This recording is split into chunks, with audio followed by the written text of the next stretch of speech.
My grandfather was a werewolf. When I was 6 or 7 years old, I lived in the countryside in a small town with no more than 2,000 inhabitants, a simple life for country folk, ruled by tales and fables everywhere. True stories and lies haunted the city, but it was delightful to hear those intriguing tales that accompanied us throughout our growing up. Not only in my family, but in every corner of the city. The stories I heard most were about the werewolf. Despite being afraid, I loved it when my parents and grandparents told me about this dog.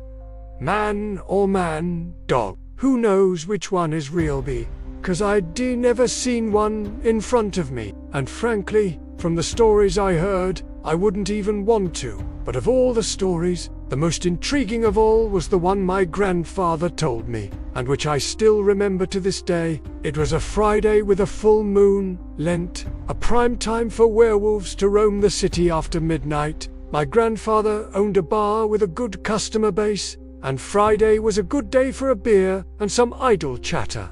That's what happens at night in a bar. People chat, drink, catch up with friends, talk about current events, football, weddings, work. In short, all the topics a bar owner would be much better able to cover than I normally. On Fridays, my grandfather would close the doors early Saturday morning. This day was no different. It was already late when my grandfather lowered the iron doors. I remember them very well. Heavy, with large padlocks, not just one, but several. I thought, perhaps an iron door and many padlocks to keep the werewolf from getting in.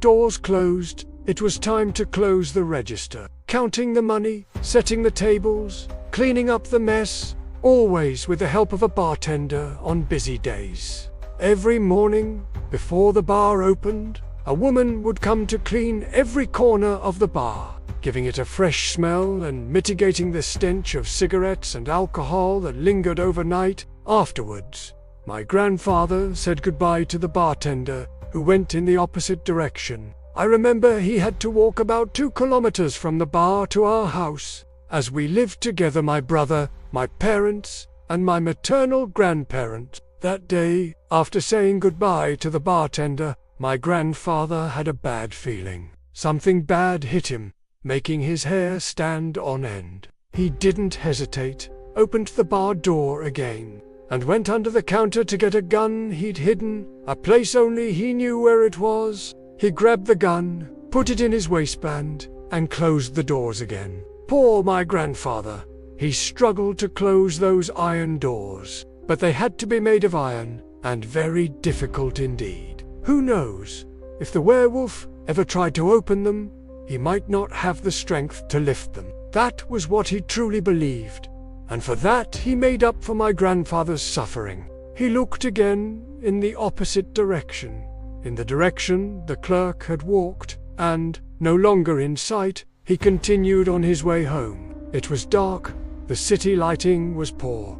Silence hung over him. All he could hear was the sound of the wind cutting through the dark, shadowy streets. A still, chilling August wind. His body was shivering, but he couldn't tell if it was from the icy wind or that strange sensation he'd felt minutes ago when he'd said goodbye to the clerk. But he had to keep going. He was tired, and what he wanted most was to get home and take a hot shower, rest so he'd have to get up early the next day and open the bar again. My grandmother always waited for my grandfather to arrive, already with the water ready to heat the shower. Since we didn't have an electric shower, I'd rather not even mention this difficulty, as it's hard to imagine how we could live without an electric shower. That day, my grandmother was restless, pacing around the house, waiting for my grandfather to arrive. She paced back and forth, wearing pajamas and a wool sweater over her, seemingly worried and sensing something strange. I woke to the noise and couldn't sleep. Only hearing my grandmother's footsteps in the kitchen, it truly seemed like something bad was about to happen.